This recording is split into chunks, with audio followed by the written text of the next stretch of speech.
tarixiyatini o'zida mujassam etgan bayram tadbiriga xush kelibsiz.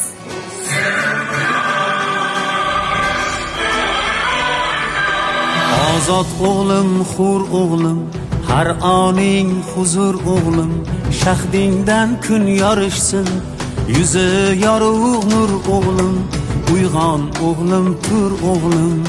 Bugungi kunda yurtboshimiz rahbarligida mamlakatimizda ta'lim-tarbiya jarayonlari tobora takomillashib bormoqda. Bilim olishlari uchun sharoit yaratib berishgani uchun O'zbekiston Respublikasining Prezidenti Shavkat Miromonovich Mirziyoyevga izchil minnatdorchilik bildiraman.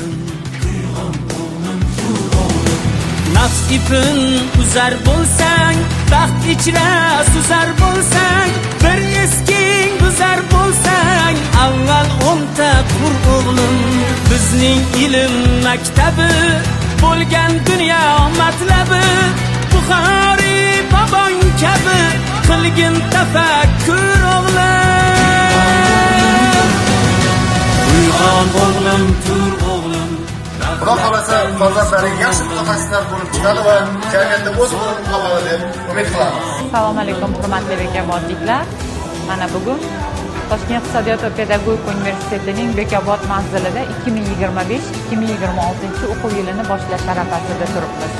Bugungi kunga kelib mazkur universitetda 16 ta bakalavr ta'lim yo'nalishi, 3 ta magistratura mutaxassislari bo'yicha 600 dan ziyod talabalar qabul qilindi. Bugun O'zbekiston Respublikasi mustaqilligining 34 yillik tadbirlari arafasida birinchi kursga qabul qilingan talabalarimizni yuqori a'lo kayfiyatda kutib olish tadbirlarini tashkil etdik. Va nihoyat tarixiy onlar. Toshkent iqtisodiyot va pedagogika universiteti Bekobod manzili rasman dars mashg'ulotlarini boshladi.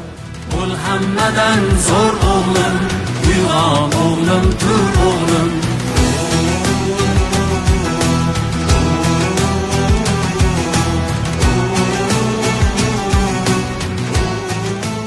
Men Rohatqulova Asal Toshkent pedagogika va iqtisodiyot universitetiga qabul qilinganidan xursandman. Men Tursunova Sevinch Toshkent iqtisodiyot va pedagogika universitetining talabasi bo'ldim. Bu yerdagi sharoitlarni ko'rib xursandchiligim 2 barobarga oshdi.